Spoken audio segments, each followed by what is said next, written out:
what we will cover today, I'm going to provide a little bit of background on the VLCF grant program and tell you about our additional scoring criteria. And then you're going to hear from our agency experts about the 5 different categories we have for grants. And we have all of our agency experts here who are part of our interagency task force. And then we can take questions along the way. If you have a question, go ahead and type it in the chat. And we can pause after each of the presentations to answer questions then as well. You could just type in the chat that you have a question, and Gina's going to help us monitor the questions. Let's see. Okay, so here are some basics about our grant program. This year we were really lucky to get $10 million appropriated in the state budget. Per Virginia code, 25% goes off the top to Virginia Outdoors Foundation for their Preservation Trust Fund. And that leaves us with a balance of $7.5 million for this round. The 5 categories of funding are listed here, and because we had $10 million pursuant to the code, each category is funded equally. The eligible applicants for our grant program include state and local governmental agencies and qualified nonprofit organizations.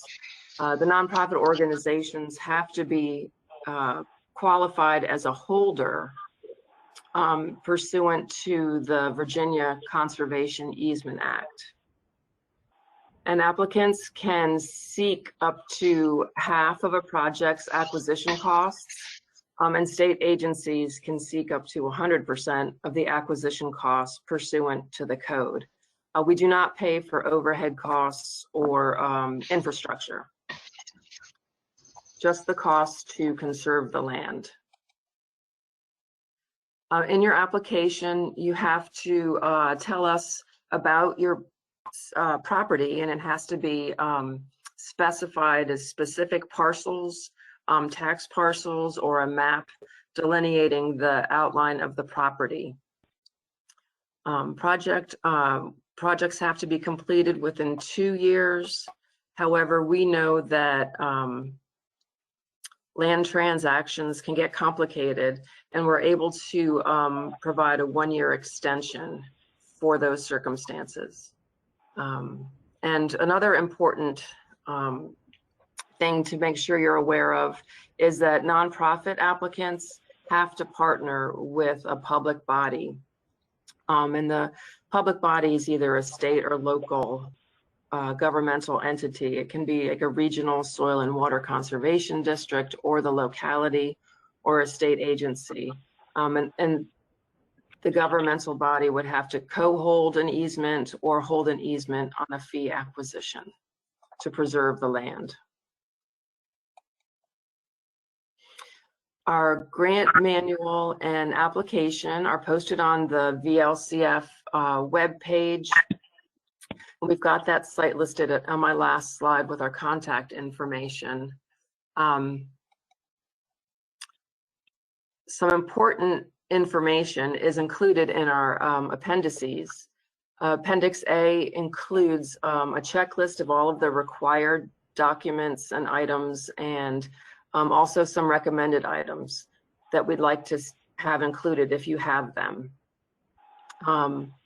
And then Appendix B has the 5 category scoring sheets and the additional scoring criteria. C is an example match letter. If you don't have all of your funding in place, then we ask that you provide a match letter just promising that you're going to get all of the required funding for your project within the 2 years if you are awarded a grant. And Appendix D has important required property protections that will be required in the final recorded deed for your project. So you want to make sure you look these over and work with the landowner to make sure they understand that these will be required to be protected in perpetuity.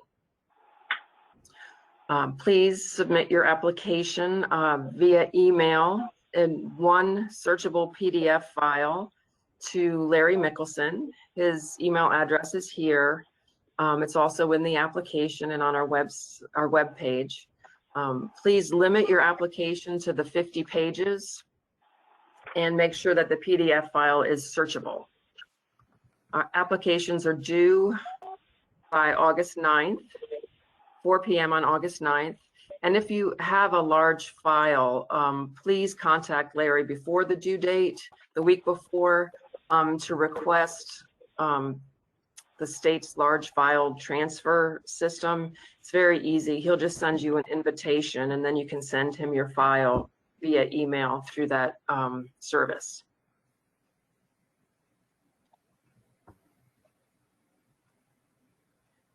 So after August 9th, when we get all of your grant applications, we will sort them by category and send those to our interagency task force, the experts that are with us today, and they will score them by their categories. We also have the Department of Wildlife Resources and VOF on our interagency task force to help with the scoring. Our scoring is broken down. Each of the 5 statutory categories can award up to 100 points, and the additional scoring criteria is for a total of 72 points. So be sure to address all of the criteria. And we also recommend that you choose a secondary category if your application is applicable to a secondary category.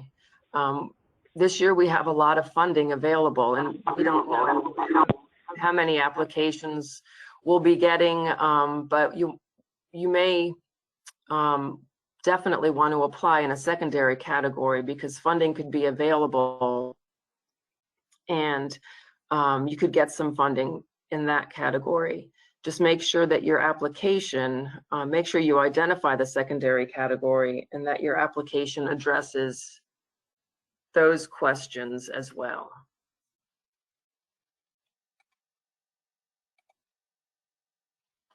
And a way to be sure that your application addresses all of the criteria so you can get maximum points is to go ahead and score your application yourself using the information that you put in your application. We can't consider anything unless you present it to us. So please be sure to address all of the criteria, and please know that everything that you promise to do in your application and you get points for will be required to be in the final deed language for your project to protect the resources. An example we have here is, we require 35-foot riparian buffers, but if you promise 100 feet wide riparian buffers that are going to be forested, you'll get maximum points. And so we will expect to see that in the final recorded easement or deed of transfer for that project before we can give you funding. Okay, so now I'm going to switch gears and address the additional scoring criteria. The text version of this in our grant manual starts on page 12, and then the scoring is on page 28. The first one is for 3 points, the Virginia Outdoors Plan Identified Need. You want to check the VOP at this website to see if your project provides one of these resource conservation needs. We've got the website here, and then there's the drop-down menu to access the different layers. This is also included in the open space and parks category, and Crystal may go into more detail when she presents that. Next, you can get up to 3 points again for the Virginia Nature-Based Recreation Access Model Identified Need. This model, this new 2021 nature-based model, is not posted yet, but we've been promised that it'll be posted tomorrow, July 1st. So the old version is there now, but it will be accessible on our NHDE Natural Heritage Database Explorer. You see the address there, and you don't need a membership for any of these models that we're sharing with you today to access this basic information, basic yet complicated information. What you'll want to do is get to the Natural Heritage Database Explorer, and in the upper right hand, well, first you click on Map, which is on the top left corner, that brown icon that says Map. You click on that, and that'll take you to the map of Virginia. You type the address of your project in the upper right hand corner and click the search icon, and that'll zoom you into your project. Then on the left hand side, you go down to Conservation Planning in the menu there and click on Recreation Access Model. That's broken up for aquatic and terrestrial. So you want to see how your project scores and provide a screenshot with your application.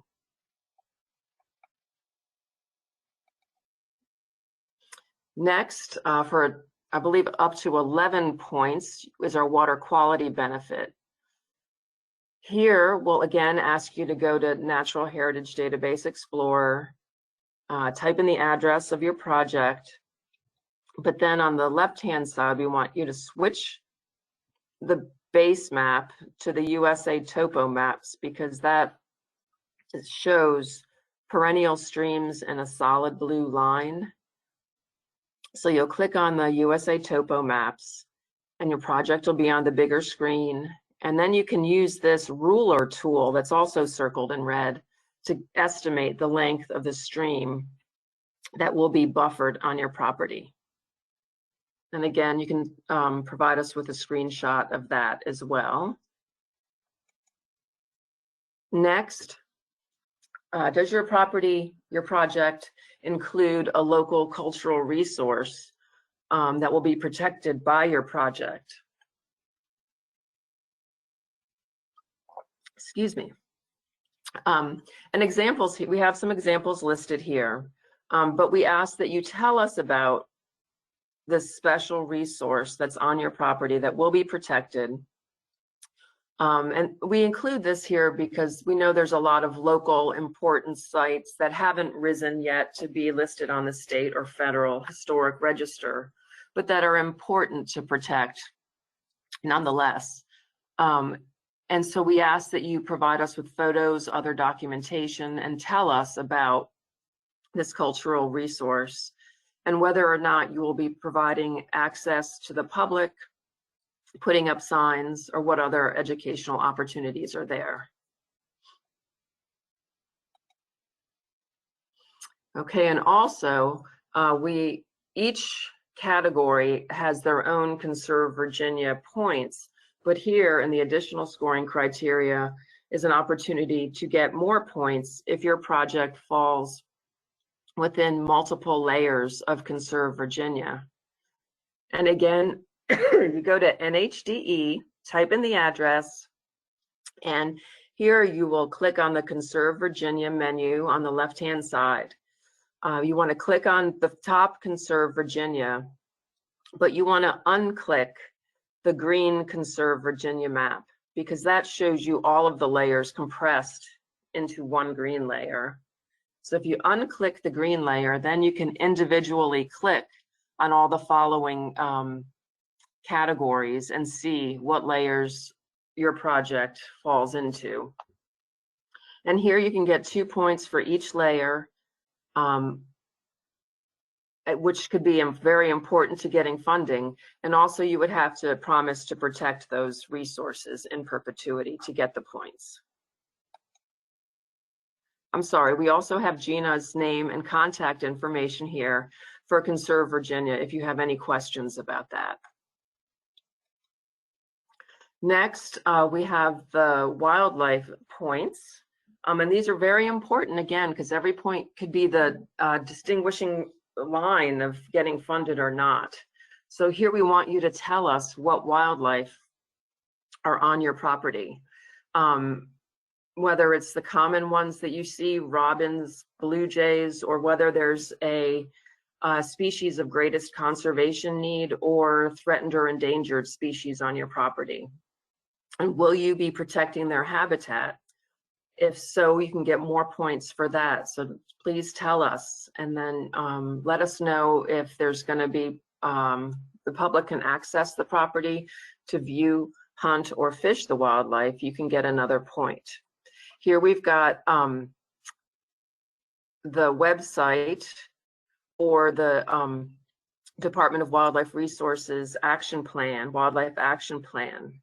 Again, you don't need the subscription to search this.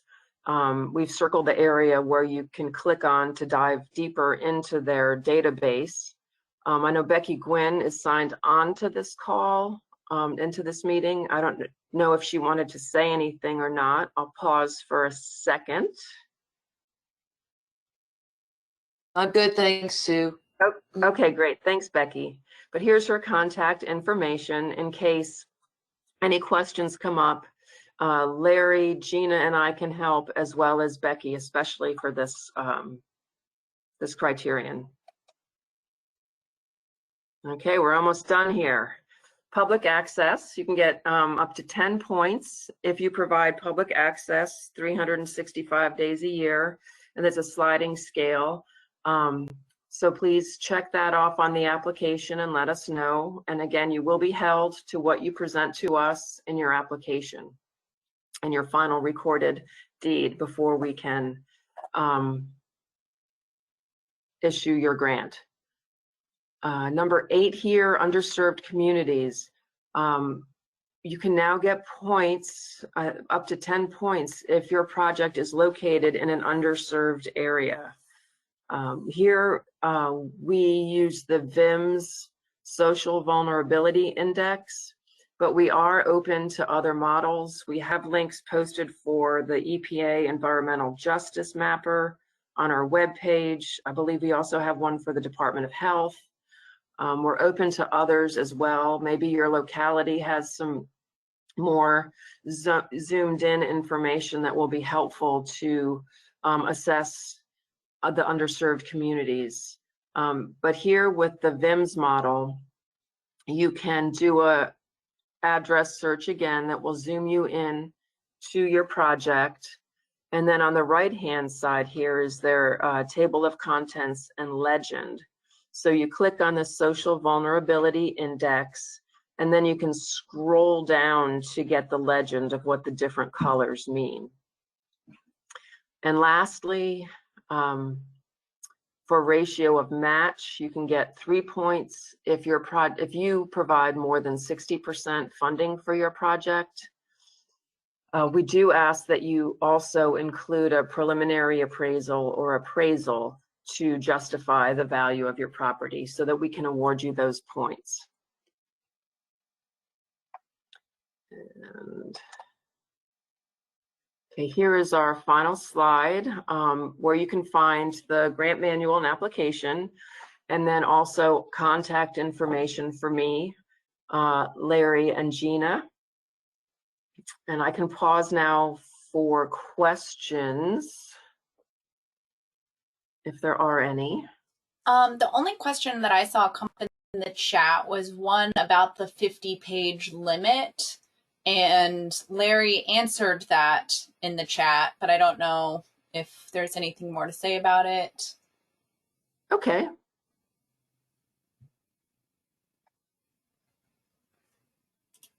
Ooh. I tried to explain that there are certain items we need in the 50 pages, and that hopefully is easier to find in the revised application. And then at the end of the revised application is a listing of the things that should go in the appendix if you choose to include them, like an appraisal, a farm plan, forest plan. So there are certain items in the application that we need, and mostly it says, please insert below your letter from the landowner, or please insert below maps of your property. So it's been revised in that way, the application.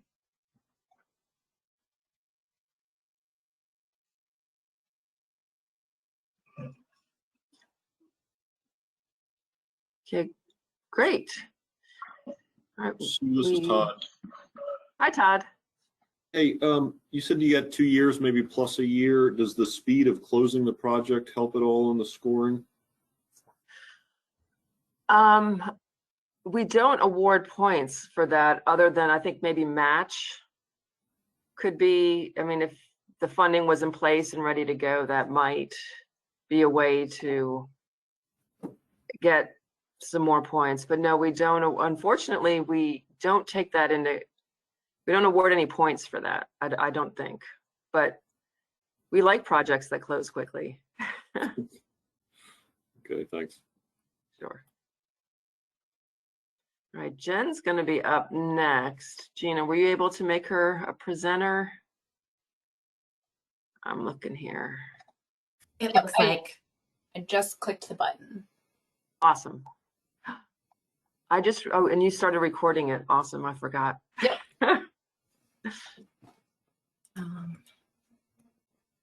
Hold on.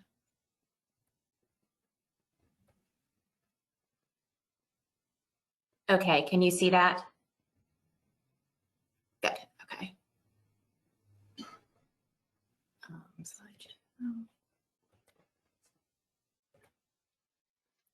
Okay, so good morning. I am Jen Perkins, and I'm in the Office of Farmland Preservation at the Virginia Department of Agriculture, and I'm going to walk through the criteria for the farmland category. So the farmland category has a total of 100 points, with 40 points available in land evaluation, 40 points available in land use, and then 20 points for Conserve Virginia and its intersection with the ag and forestry layer. So land evaluation, the biggest chunk of points available is in soils, with 25 points available for properties that have prime farmland and soils of statewide importance. And to figure out how many acres or the percentage of your property has these types of soils, you can use the USDA soil survey tool. And it's really important to make note in the application of this percentage, because if you don't, then it will be assumed that the property has none and you won't get any points for it. So the next criteria is the average size of the farm relative to other farms in the locality, and points are awarded on a sliding scale based on how much larger or smaller the property is relative to the average size of properties in the locality. And you can find this information on the latest US Census of Agriculture, which is from 2017. And the site is up here, but if you have trouble finding it, please just let me know. The US Census of Agriculture is huge and can be a little bit confusing to navigate sometimes, so I can point you in the right direction. So for land use, the first section is the current and historical use of the property, with 4 points being awarded for land that's currently being farmed, and then 4 points awarded for properties that have a Century Farm designation. And I like to note here that the Century Farm designation is pretty straightforward.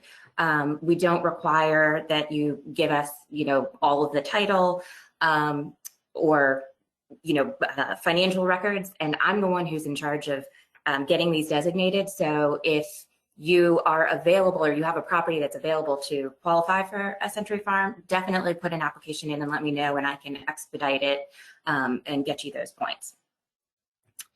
So next we have proximity to other preserved lands, and the Natural Heritage Data Explorer is going to be your friend throughout this whole process, and that can point you in the direction of what other preserved lands are in the area. And you get 10 points for adjacency, and then decreasing points as the distance increases.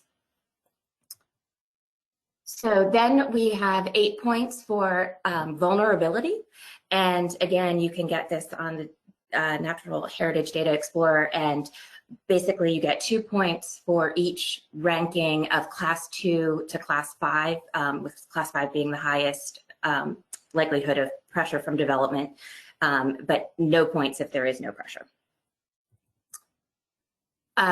Implementation of farm best management practices. We give points for both voluntary best management practices and those that have more formalized plans with the high nutrient management plans or formal, what's the word I'm looking for? Agreements, sorry. So local land use policies, you get 1 point each for demonstrated local support for farmland protection policies of comprehensive, if it's in the comprehensive plan, if there's ag zoning, ag and forestal districts, and land use taxation. And then finally, we have the Conserve Virginia ag and forestry layer. And again, if you go on the Explorer website, you can get this information. And what's new this grant round is that it had been, you got 10 points for 50% or more of your property, no, 20 points if 50% or more of your property intersected with the layer, and 10 if it was less than 50%, but we have switched to a sliding scale. So you will need to determine the percentage of the property that intersects with the layer and then multiply that by 20 to get your points. And that's it. This is my contact information. I'm happy to help if you have any questions or if you want to talk through anything. And I guess I'll just open it to questions if anyone has any.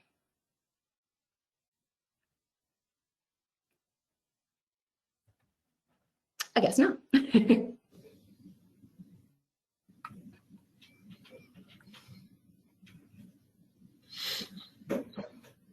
Okay.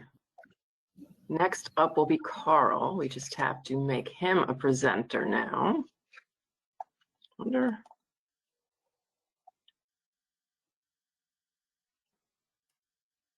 All right.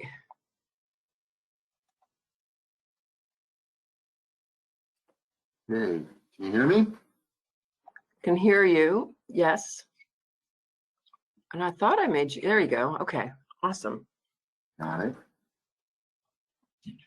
I'm gonna step out of the way. Thank you, Jen, by the way. Welcome. All right. Thanks for coming, everybody. I'm Carl Didier. I'm the Forest Land Conservation Program Manager for the Department of Forestry. I'll take you through the criteria and the scoring for the forest land preservation category.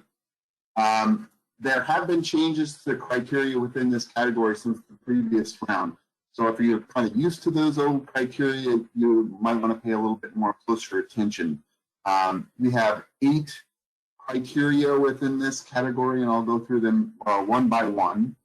As Jen mentioned, the Natural History Data Explorer is definitely your friend for scoring several of these criteria, so please use that tool.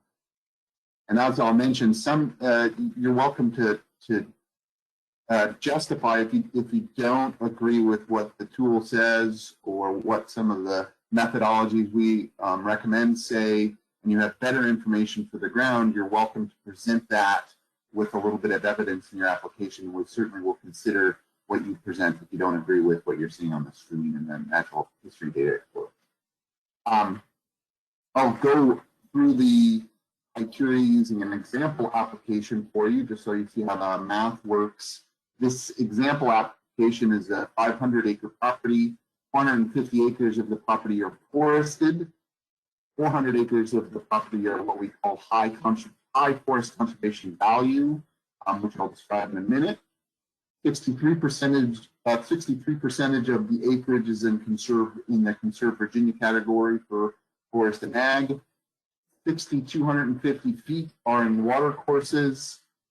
The property is within half a mile of a wildlife management area.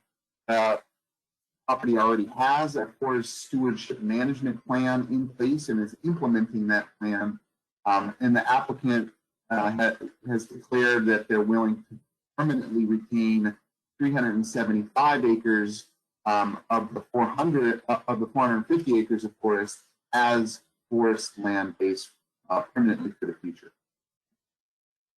So the first criteria in our category is simply the size of the property acreage. To score this, you need to place your property in one of 4 categories and calculate your score based on that. If you're between 0 and 1,000 acres in size, you'll use that little equation right there, simply the property acres divided by 1,000 times 8 to determine your score.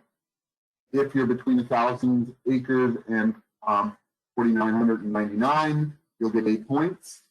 Between 5,000 and 10,000, 9 points, and greater than 10,000 is 10 points. If you like graphs and you're a visual person, like me, you might like this graph, which kind of visually shows you how the points are distributed for property acres. In our example property score, the property is 500 acres in size, so it's category A, divided by 1,000 times 8 points, it gets 4 points. The second criteria for us are acres of forest on the property. Works almost exactly the same as the previous one, except the maximum number of points is not 10, but 20 in this case, using the same size category. And in this case, there's 450 acres of forest on the property. That's category A again, so divide by 1,000, and in this case, multiply by 18, and it gets 8.1 points. The third criterion are acres that are very high forest conservation value as determined by the Department of Forestry. We modeled this last year, and this is the map that determines which forests are very high forest conservation value. Basically, when you look at the map on the Natural History Data Explorer, you want to look at how much of your property, how many acres of your property are in category 4 or 5. That's what we're calling very high forest conservation value. And in a similar theme, you'll want to figure out what category you fit in here, A, B, C, or D, and calculate your score. In this case, there are 400 acres of the property that are very high forest conservation value, divided by 13, 1,000 and multiplied by 13. Fourth is contribution of the property to water quality, basically measured as the length of water courses on the property. This is the length of intermittent and perennial water courses as identified by the USGS National Hydrography Dataset, as well as any wetlands or water impoundments present on your property or immediately bordering the property. You can check that dataset out at that address you see on the screen. And score it pretty simply like this. If you have 0 to 15,000 feet of water courses, divide by 15,000 and multiply by 15. If you're greater than 15,000 feet, you'll get 15 points. The example cost case has 6,250 feet of water courses and got 6.3 points. One quick note, the USGS dataset mapping of water courses is not really perfectly correct. In particular, it will sometimes underestimate intermittent streams. If you have better information for your property based on ground data, you've walked the streams, you have GPS courses of your perennial and intermittent streams, we'll accept that data. You just need to be prepared to provide us the data if we request it. The fifth criteria is adjacency to conserved lands. This is pretty simple. If you're greater than 5 miles from a already conserved property, you'll get 0 points. If you're less than 5 miles away, you'll get points on a sliding scale using that simple equation there, 5 minus the miles you're away from the conserved land. So in this case, property is 0.5 miles away from the nearest conserved land, and it gets 4.5 points. Very close. The third or the sixth criteria is meant to look at if a landowner manages the property according to a forest stewardship management plan or equivalent prepared by a professional forester and whether or not the plan recommendation, the plan and follows plan recommendations to achieve forest management goals. The maximum possible score here is 5. If you have an existing plan and it's being implemented, you'll get 5 points. If the plan exists but has not yet been implemented, you'll get 3 points. And if there's no plan, you'll get 0 points. Example property already has a plan and it's being implemented, so it's 5 points. So 7th criteria is forest land base preservation. This criteria assigns points to projects where the landowner is willing to preserve a large portion of the property in forest, and that forest can be working forest or managed forest. So it's simply the portion of the forest land base that will be preserved by the landowner, multiplied by 10. Forest land that does not currently have trees on it, for example, it's been harvested, but will be replanted or regenerated, counts as preserved forest land. So that's really important to recognize. Sometimes maps are out of date and can be misleading. They look like they don't have forest on it, but in fact, the landowner plans to keep the land in forest. It just needs to regenerate. Example property score here is that the landowner plans to preserve 375 acres of his 450 acres as forest. That's 83%, which gives him 8.3 points. And finally, the 8th criteria is the Conserve Virginia criteria, the portion of the property that's in Conserve Virginia's agriculture and forestry category. And as Jen mentioned, we're using a sliding scale here. You just multiply that portion times 20 to get your points. So in summary, this is what our example property looks like. It totally gets 54 points out of a possible 100.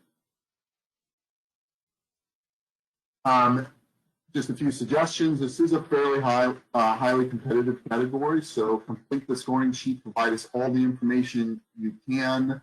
Make sure if you disagree with what the maps say, you tell us why, and you provide a little bit of evidence why that's the case. Please be clear about your secondary category designations and complete your application in full. If you have any questions, here's my contact information. I'd be happy to chat with anybody interested in it and help them through the process. Thank you.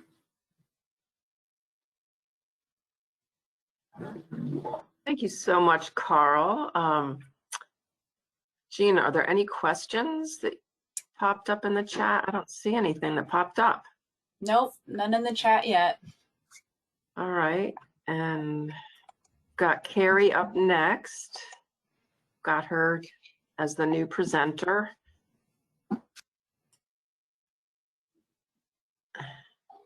Might just take a second, I guess, to click over to you. There you go. Ready to go. Okay, there it is. Okay.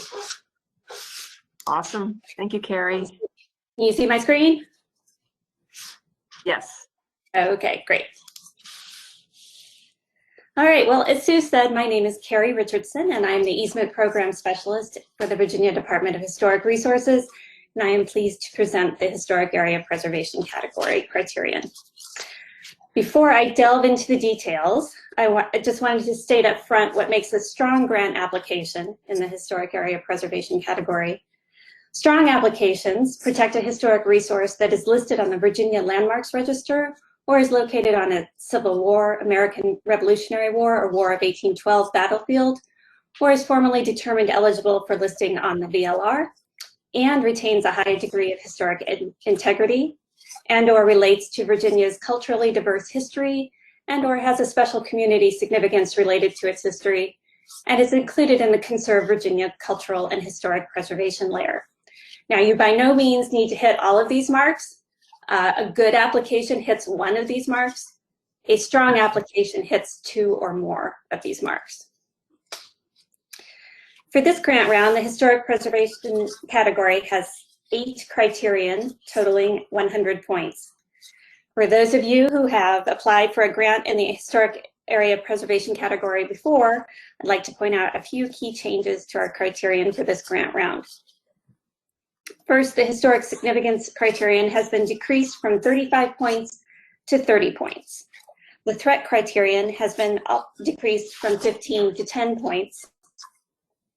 And the Conserve Virginia category, like the others, the other agency task force categories, will be based on the percentage of the total project area that is included in the cultural and historic preservation category.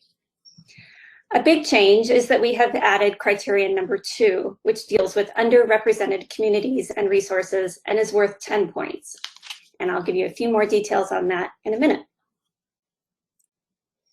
The first criterion is historic significance with a maximum score of 30 points, and this can be broken down into 4 sub-criteria.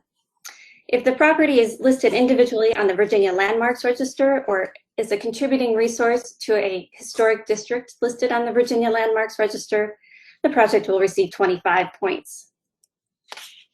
If the property is not listed on the VLR but has been determined eligible by DHR for listing on the VLR, the project will receive 20 points. This eligibility determination is made through DHR's process for evaluation and listing on the Virginia Landmarks Register, and the official listing on the VLR may be required for properties awarded funding under this section. If you have any questions regarding listing status, please feel free to contact me or refer to DHR's register webpage, which is pictured here. If a historic resource or property is located on a Civil War, Revolutionary War, or War of 1812 battlefield or site, the project will receive 25 points. The battlefield or site must be identified with a priority rating of one of the following reports administered by the National Park Service's American Battlefield Protection Program. And that is the report on the nation's Civil War battlefields and/or the report to Congress on the historic preservation of Revolutionary War and War of 1812 sites in the United States. If you are uncertain if your property falls within the boundaries of a recognized battlefield, please don't hesitate to reach out to me. I am happy to research your property and determine if it's within recognized battlefield boundaries. The final part of the historic significance criterion, and perhaps one of the most important to us, is integrity. Integrity is the ability of a property to convey its historic significance through attributes such as location, setting, design, materials, workmanship, feeling, and association. If a property has a high degree of integrity, the project will receive 5 points. Criterion number 2 is underrepresented communities and resources with a maximum score of 10 points. As I mentioned earlier, this is a new criterion. During the General Assembly's last session, it approved a legislative change that enables the Virginia Board of Historic Resources to hold easements on properties that are not designated landmarks or battlefield properties, but are historically significant and whose perpetual preservation and protection remains consistent with the mission of DHR and the Virginia Board of Historic Resources. DHR's goal is to provide expanded access to the easement program and improve underrepresentation of Virginia's diverse communities for the purposes of historic preservation. Because a requirement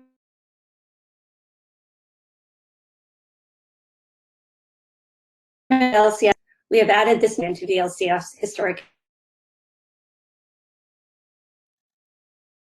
and resources representing Virginia's culturally diverse history, such as places or sites associated with people of color that can be enslaved individuals or free African Americans during the time period 1619 to the Civil War, the Reconstruction era, Civil Rights Movement, LGBTQ populations, African Americans, Asian Americans, Latinos, Hispanics, Native Americans, and last but not least, women's history. And a project will receive an additional 5 points if the property or area has special community significance related to its history, as explained in the application, regardless of formal documentation. Again, it is not necessary that a property be formally listed on the VLR. However, it is required to be approved at the preliminary information form level of the listing process. And for more information on this, please don't hesitate to contact me. The third criterion is threat, with a maximum score of 10 points. Properties currently on the market for sale, threatened by development, or in imminent danger of demolition will receive 10 points.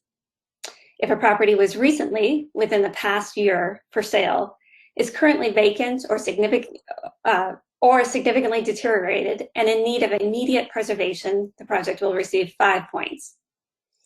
We do require documentation of the above threats, and that can include things like a real estate listing, a recent will or other title documentation, a subdivision plan, and/or photographs showing the poor condition of the property. If we do not receive supporting documentation, no points will be awarded. I will say that the failure to provide threat documentation is a common mistake made by grant applicants, and this can end up in costing significant points. The fourth criterion is use and treatment of historic resources and property. The maximum score here is 10 points.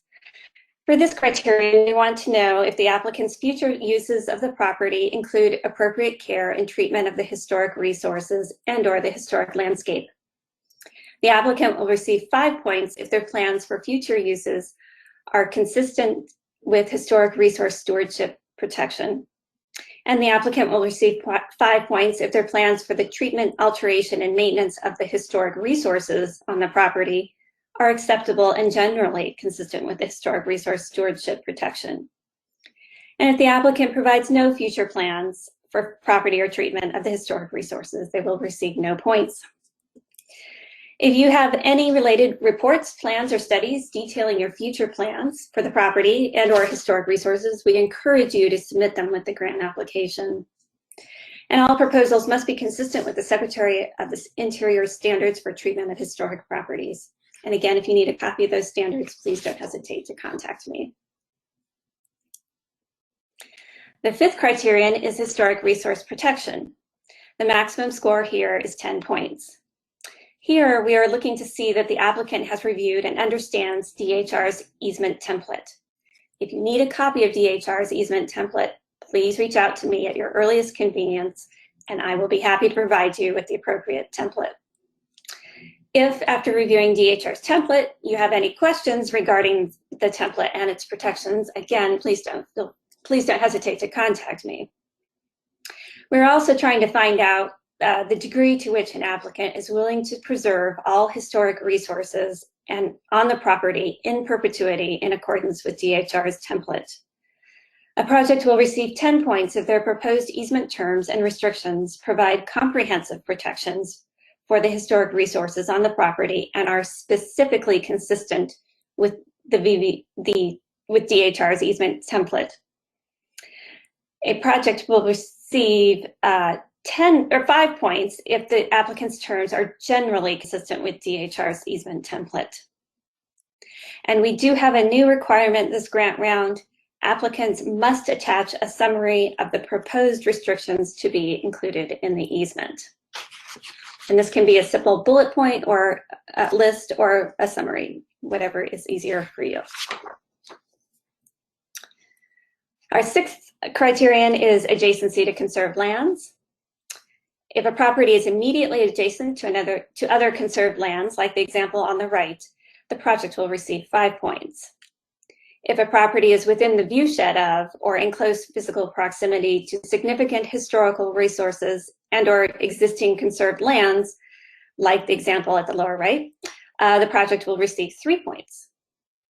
Finally, if the property is not in the viewshed or in close physical proximity to other conserved lands, but represents a unique cultural resource within a geographical area, the project will receive 1 point.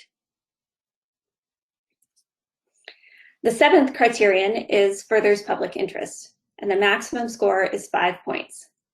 For this criterion, we are looking to see if and/or how a project promotes research, education, community outreach, and heritage tourism. So if the project includes specific plans for programs that further public interest, the project will receive 5 points. If the project includes general plans for programs to be developed for research, education, community outreach, and/or heritage tourism, the project will receive 3 points. And if the project includes no plans, then no points will be awarded. Applications that conserve historic resources associated with underrepresented communities and provide public educational opportunities to share untold stories and advance social equity are particularly encouraged. And our final criterion is Conserve Virginia. The maximum score of this criterion is 20 points. Here we want to know if the property is located within the cultural and historic preservation layer of Conserve Virginia. If the property is entirely within the cultural and historic preservation layer, like the example on the left, the project will receive 20 points. If the property is partially within the cultural and historic preservation layer, like the example on the right, we measure how many acres are within the layer, determine the percentage of the property within the layer, and then multiply that by 20 to calculate the final points. In this example, the property is eligible for 3 points. We have one additional requirement of the historic area preservation category, and that is that we ask for a lot, if possible, good quality photographs or digital images, including photographs of the buildings or structures on the property. And for this, we need the exterior of the primary historic building and any secondary buildings, any architectural significant interior spaces and features, and the setting and view shed of the primary resource. For archaeological sites, we require a general view or site plan and images documenting the condition of the site. And for battlefields, we appreciate photographs of the overall site, its setting and view shed, and all historic and non-historic structures, roads, and other features within the battlefield or site. For projects awarded grant funds in the historic area preservation category, the property owner shall offer to convey a perpetual historic preservation easement on the property to the Virginia Board of Historic Resources. The VBHR decides whether to accept the easement offer based on established criteria and policies governing the easement program. And I do want to make it clear that there is a separate easement application process for DHR's easement program.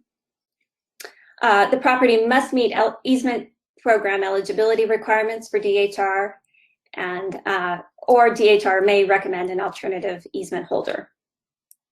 Listing on the Virginia Landmarks Register may be required, and properties are required to be open to the public a minimum of 2 days per calendar year. That's all I have for the historic area preservation category.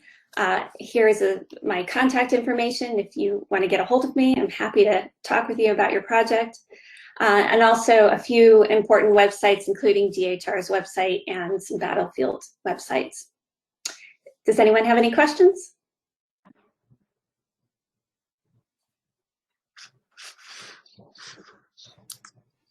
None have come up in the chat, but if anyone wants to come off mute and ask questions, they could.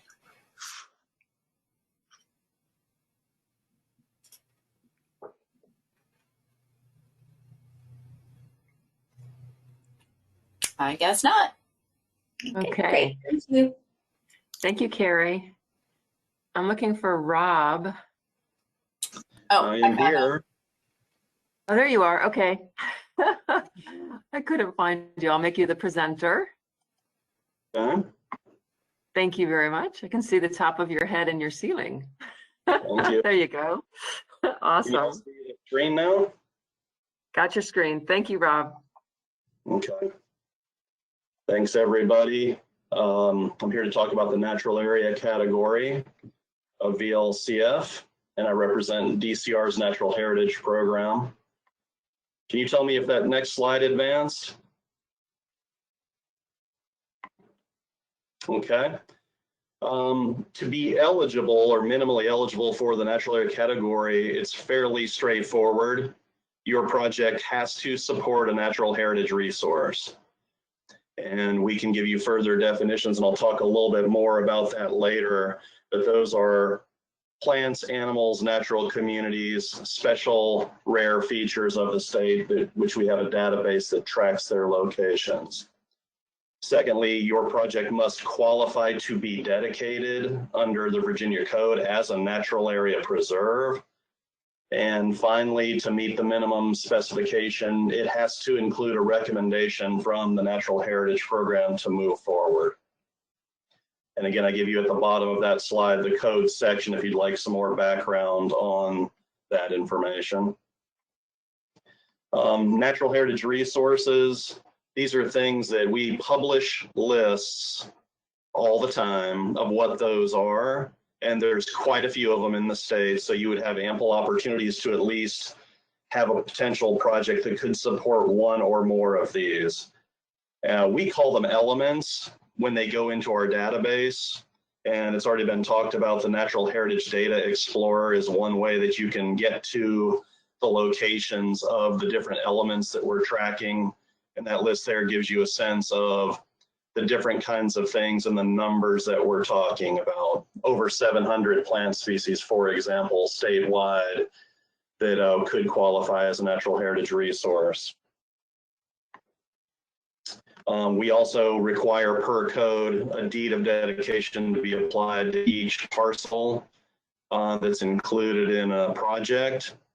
And the key feature of that deed of dedication is perpetuity. Any project, site, or tract that's included in a funded application for the natural areas category will be protected in perpetuity for the benefit of the natural heritage resources that are there now or in the future, and that will be recorded on the deed. What that instrument is also going to have language to support is a no impairment clause, to again ensure that any resource protection or management or activities that are involved on the property are explicitly for the benefit of the heritage resources, or at least will not compromise them. So you can see that incompatible uses would be prohibited. And for more information on that, we've published a natural area preserve management guideline document that you can get a hold of if you'd like. But basically consider anything that would obviously damage or destroy a heritage resource, such as a rare plant population, would be prohibited. And typically that involves paving, horses, a certain number of activities like that. But we will allow compatible uses. And again, those are listed in the preserve management guidelines. So things that support the resource, or more importantly, restore or facilitate the resource, would be encouraged and allowed. And with the owner, before the dedication is applied and before the funds transfer from VLCF, there will have to be a signed management plan that gets into an understanding of what the resources are on the property, how they do in fact need to be managed, who will be managing them, and that has to be signed off on by DCR as well as the actual landowner before the project is funded. Further, to consider at least DCR's recommendation involvement in a project, you need to demonstrate these two key points in the application. First, and really important, is that the applicant must demonstrate the commitment and capability to be able to manage the property to support those heritage resources. We've already talked about this and we'll talk about it a little bit more. And further, all of the property must be dedicated as a natural area preserve, not just, for example, if the rare plant population is confined to a section of the property, it still requires that the entirety of the property be dedicated. So back to the management and the financial commitment, we will require a threat assessment as part of our evaluation. And this might be an extreme example here, but there are a certain number of heritage resources in Virginia that require some very serious and ongoing management attention, such as prescribed burning. And that's a fairly technical activity that involves a lot of work, planning, and resources to implement. So this is something that we don't get into lightly, and to ensure that whoever that applicant is, if burning is needed, we need to have a clear sense that that's understood and possible given the constraints of resources that the applicant has available.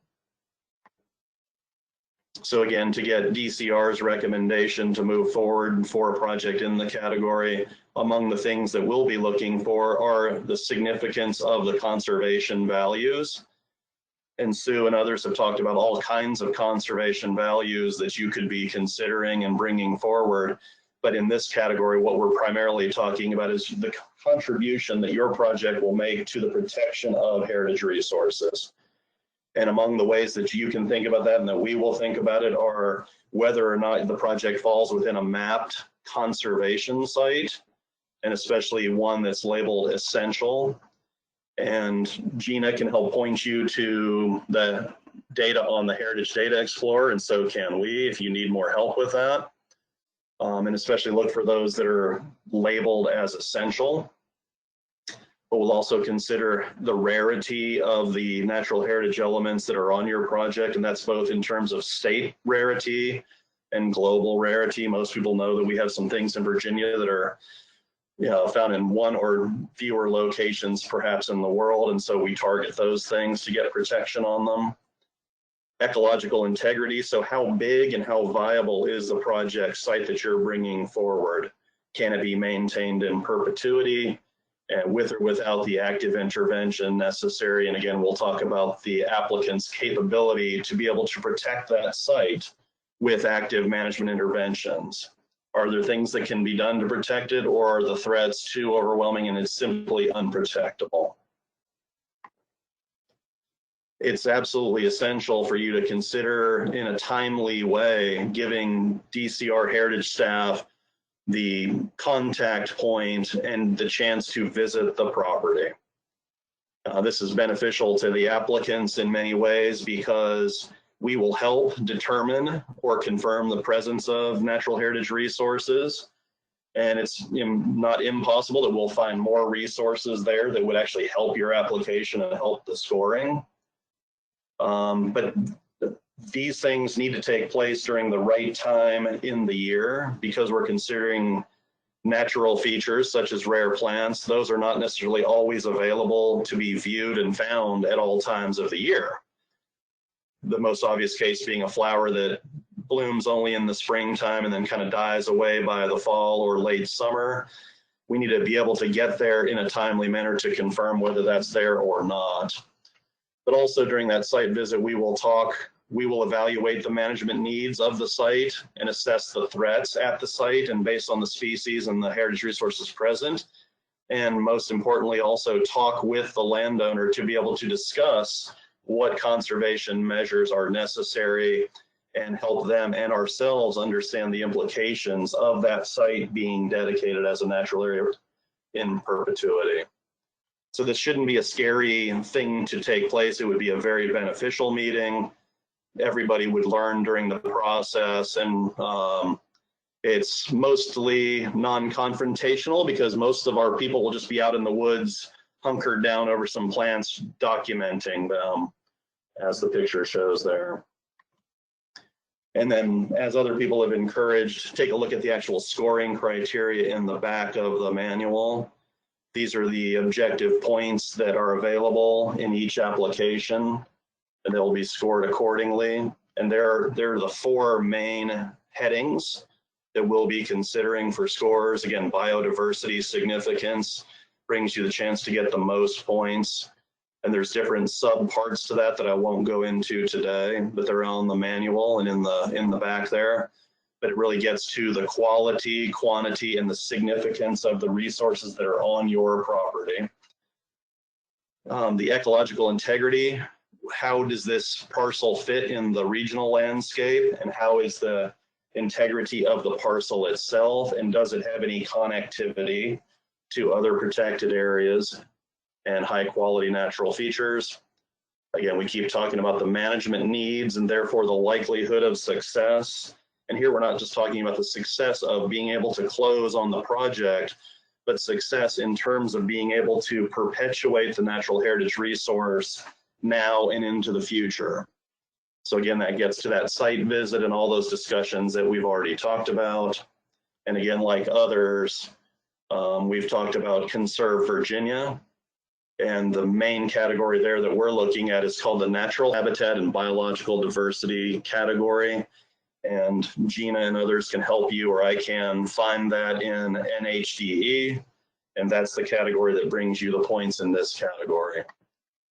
So there's just a little bit of a screenshot of the Natural Heritage Data Explorer and the windows, the different categories on the side over here are different things you can pick. And if you're not sure how to use it, Gina is well accustomed to it, as are others, and we can help you for our category.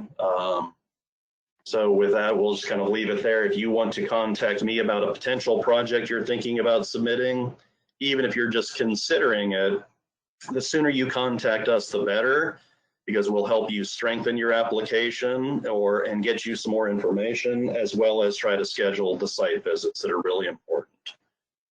So I'll leave it there unless someone else has any questions.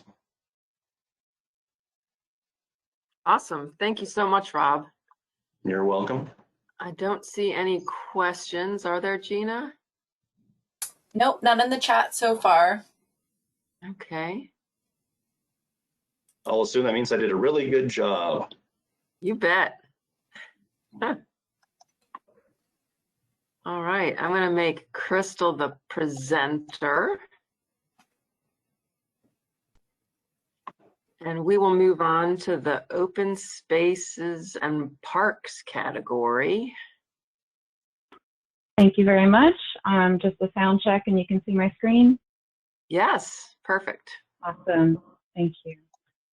Well, my name is Crystal McKelvey and I am the Recreation Grants Manager in the Division of Planning and Recreation. Has also been instrumental in assisting with our work here. And today I'll talk about the open space category criteria, which I do want to, point out that some of this has been modified for this grant manual. So overall, this is a pretty competitive category, and these are applications for public, recreational, and open space projects. The first criterion relates to if the project provides public access to state waters offering recreational opportunities. So these include boating, fishing, swimming, and viewing. There's a maximum of 10 points here, and it depends on how many different types of water access opportunities there are.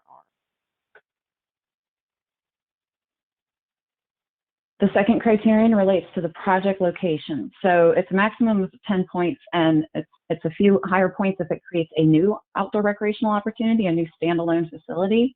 And then there are points available if it expands existing parks and or public conservation areas with a focus on recreation. The third criterion relates to scenic resources. So this evaluates if the project protects scenic viewsheds or land important to the protection of designated or proposed scenic resources. There are many different resources that we're discussing in this section, including federally designated wild and scenic rivers, American heritage rivers, Virginia's scenic rivers, scenic roads and Virginia byways, statewide connecting trails, and also greenways or blueways. There's a maximum of 10 points here, and you do need to evaluate if it's already designated or if it's proposed, but there are points given all those options. You can find this information in the Virginia Outdoors Plan and the tool called the Vop Mapper. I'll just show you a brief screenshot here of the Vop Mapper, which is available on the DCR website at this link.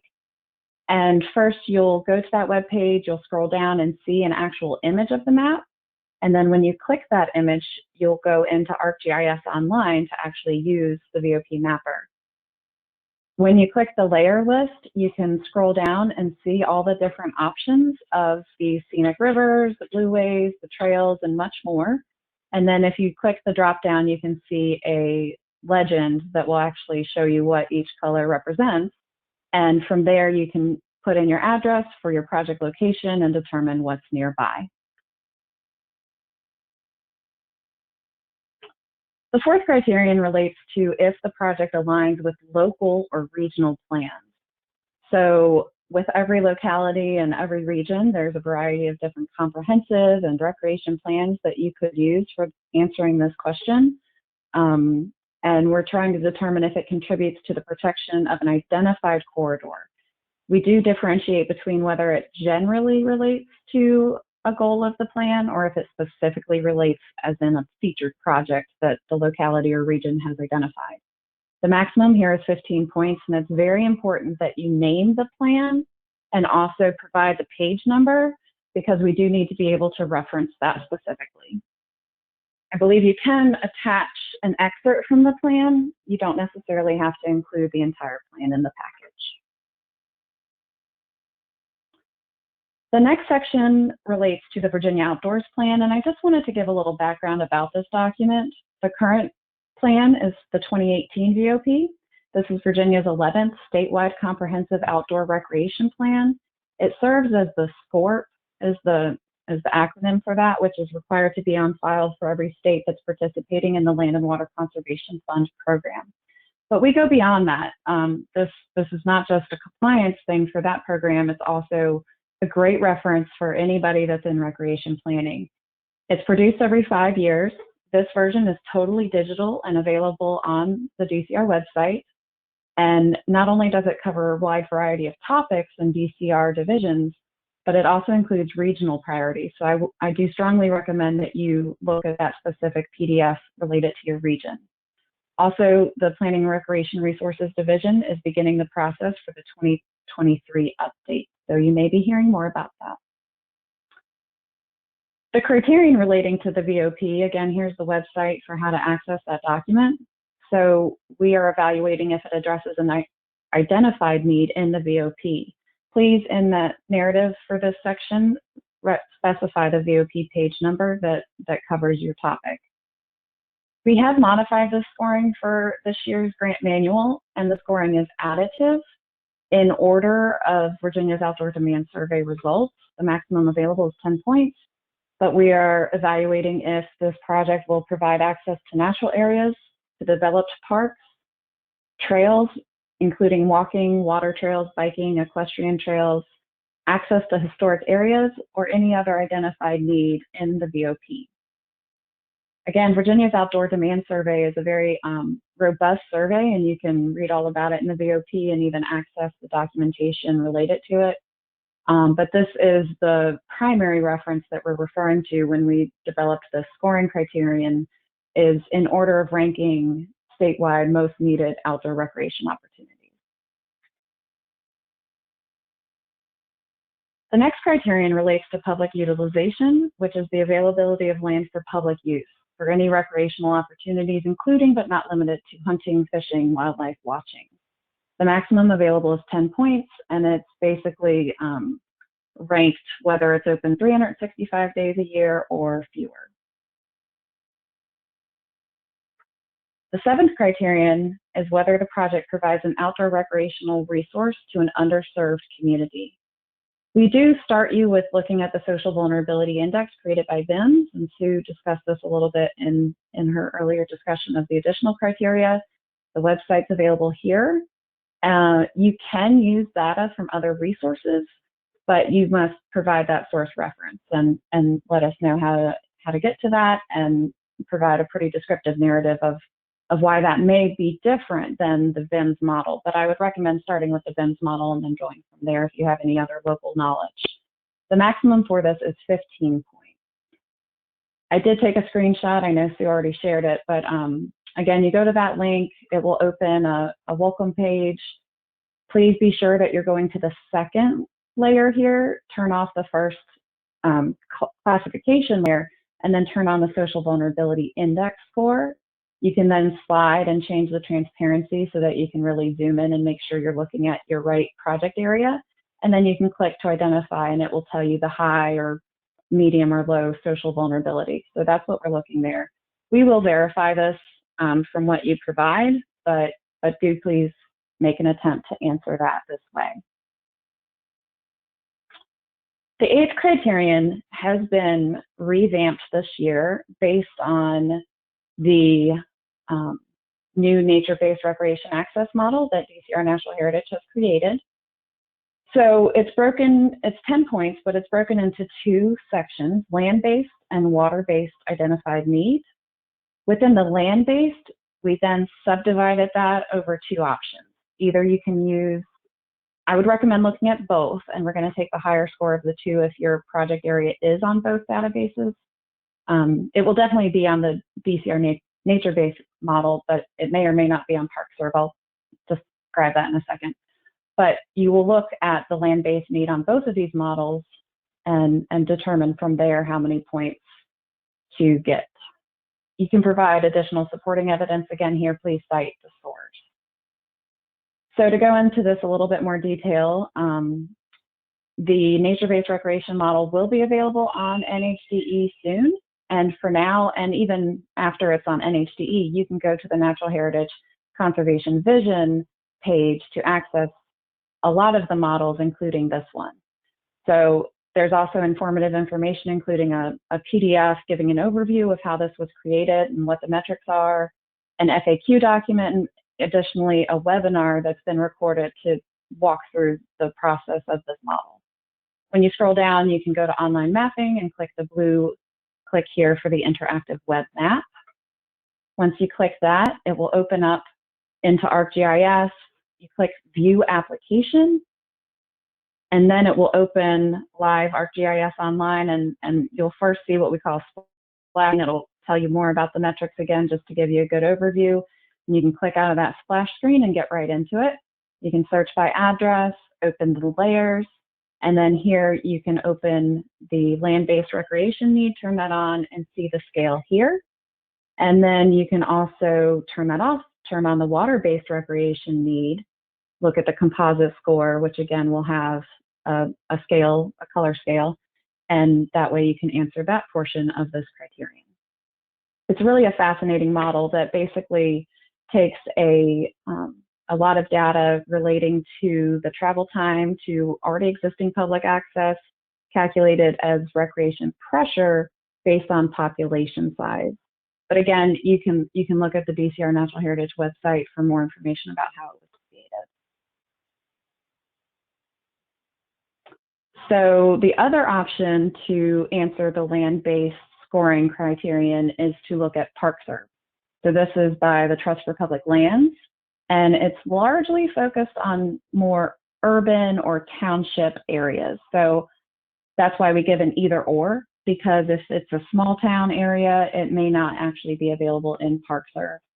But most of the larger townships and all of Virginia's cities are available. So search based on your nearest kind of township or city.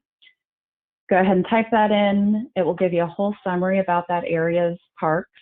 And then you can say, see map, and it will open a really cool tool here with a lot of different layers that are very helpful for planning purposes. But the one that we're looking for is the priority areas for new parks. It will be in purple, very high, high, or moderate. Again, search by your address and see where your parcel is, and go from there. We'll be verifying, we'll be making sure that we're getting the highest points possible between the 2 models, and we'll go from there. The last and 9th criterion under this category is Conserve Virginia, which again is available on the Natural Heritage Data Explorer, and it relates to how much of the parcel intersects with any of the Conserve Virginia layers. So I like to just use the Conserve Virginia map in green, and you can again search by address, go to your parcel, and see what percentage of your property is in there. We will be verifying that on GIS ourselves as well, but please take an attempt to determine that. The maximum for this is 10 points. So that goes over the 9 criterion of this category. And again, please do read through it. It's in the manual. And again, note that there are modifications. And while I'm here, I'm going to go ahead and take the opportunity briefly to talk about other recreation grant opportunities, because some of them do cross over with the LCF or could be stacked. So this information is available on the Planning and Recreation Resources Division website. If you have any questions or want to be added to our contact list, we have a delegated email here, recreationgrants@dcr.virginia.gov. And that is for Kelly Seaton and I to answer anything related to these grants. a brief overview of updates for these. The Land and Water Conservation Fund is a 50-50 match reimbursement through the National Park Service. Properties must be for public outdoor recreation in perpetuity, the entire boundary of the park, and you must have plans to allow public access within at least 3 years. We are planning a grant round for this fall for both acquisition and also development projects, which we're really excited about. You'll hear more soon. And right now, there's an opportunity for the Outdoor Recreation Legacy Program. It is open. There's all the information on this website. It's open until July 30th. This is a national opportunity with $150 million available across the United States. NPS, the National Park Service, has the final authority on selecting these projects, but we at DCR are doing the pre-application screening process. So please, again, email that address if you have any questions. I'm the direct contact for that. And then we also manage the Recreational Trails Program, RTP, which is an 80-20 match reimbursement through the Federal Highways Administration. This is for trail and trail amenity construction projects, including preliminary engineering phase, but must result in a constructed trail component. The grant round closes today. We're quite excited to see the projects rolling in, and those will be authorized by September. So my contact information is on the 11th page of the VLCF manual, and I thank you for this opportunity, and I'm available for questions.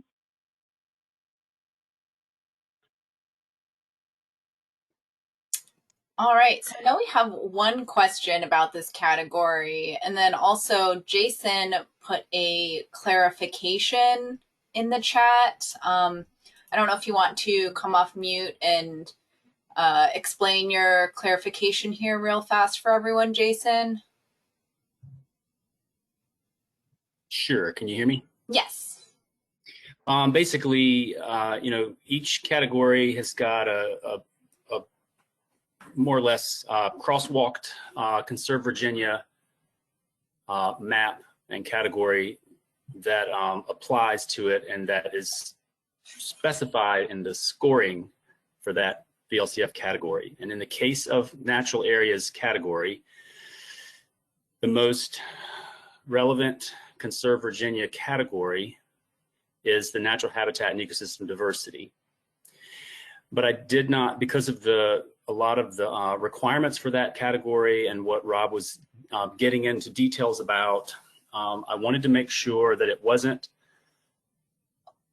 assumed by anyone that intersection of a project boundary with the Conserve Virginia natural habitat and ecosystem diversity map does not mean that the project qualifies for the natural areas VLCF category.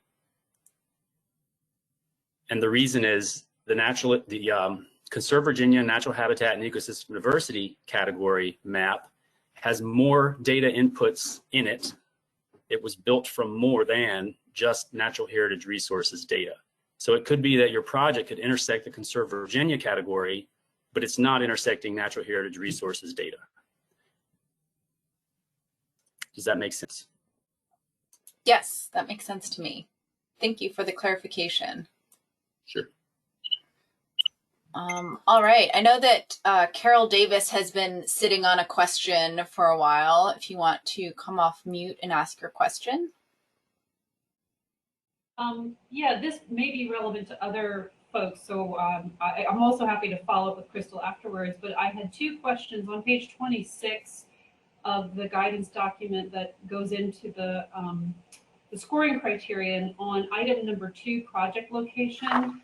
I could use a little clarification because it seems like the narrative description and then the actual scoring criteria, there's a little bit of a mismatch between a recreational resource that expands recreational interest, and then on item 2 it says it's critical to it, and I want some clarity on whether that just seems unclear to me.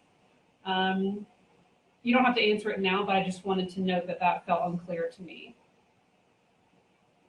This is Crystal. Thank you, Carol, for your question. As you can see, I hope you can see that I've pulled up the criteria itself. And we did ask this in some different ways. And an example of where it would be expanding and critical is perhaps you have like property already that's mostly, undeveloped, mostly like wetland or something like that. This is just an example. And the public can't access it. But then you have the opportunity to add a parcel that would allow some trails, parking, an actual recreation component. Then that would be pretty much considered, if the narrative relates, that would be considered as critically needed to support that. However, if it's an addition to an existing park and there's already opportunities there, then we would probably put that in the points of 5. So apologies if that's not completely clear, but it really is project by project. We have to determine each situation independently. Okay, thank you for that. And I had one additional question on item number 6 on public utilization. Just want to clarify the language that says availability of land for public use, including but not limited to, and then it lists all of those. And then you get sort of full down to partial points based on number of days per year. I want to clarify, are all of those elements required? For instance, specifically, if the park that we're envisioning for this space where hunting would not be an appropriate use for the other uses we're anticipating, does that mean we have no points if we don't include hunting? No.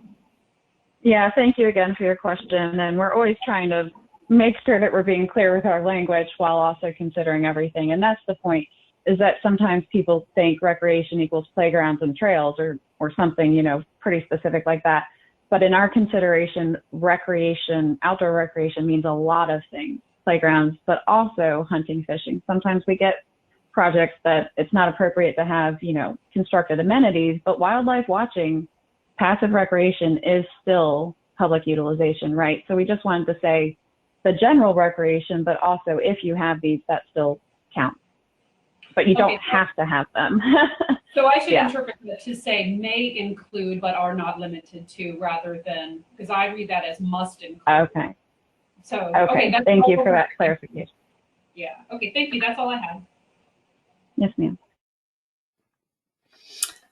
There was also a question from Claire if projects that have indoor and outdoor components would qualify for this category.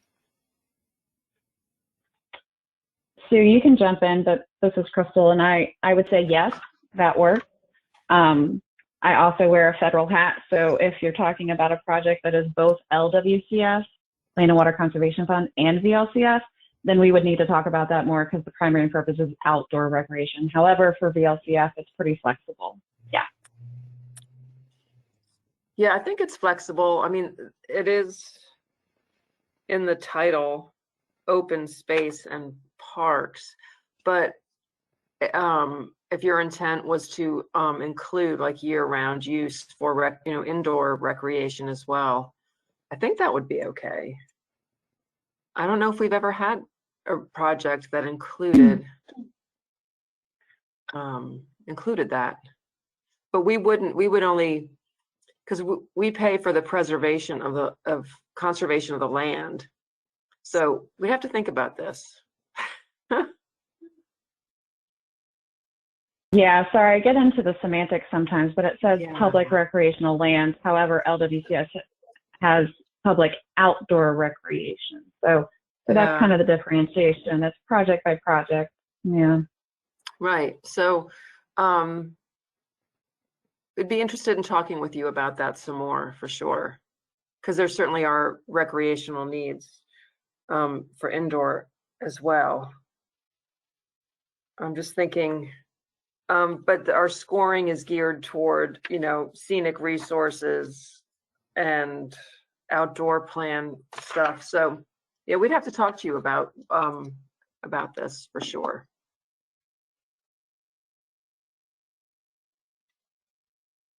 All right. And there's my contact information if anybody wants to call me directly. Thank you all. That's all we have in the chat so far. Okay, well, we've got a pretty small group here. If there's anyone else that would like to ask a question, please feel free to unmute. Okay, well, thank you all very much for tuning in. We're very, like I said at the beginning, we're very excited about this grant round. And we look forward to getting your applications. Gina, Larry, and I are here to help, as well as our agency experts in the different categories. So just please feel free to reach out to us, and we look forward to hearing from you. Thank you all so much.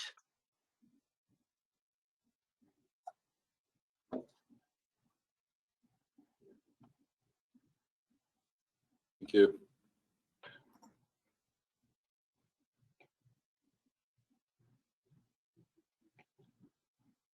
You want to stop recording?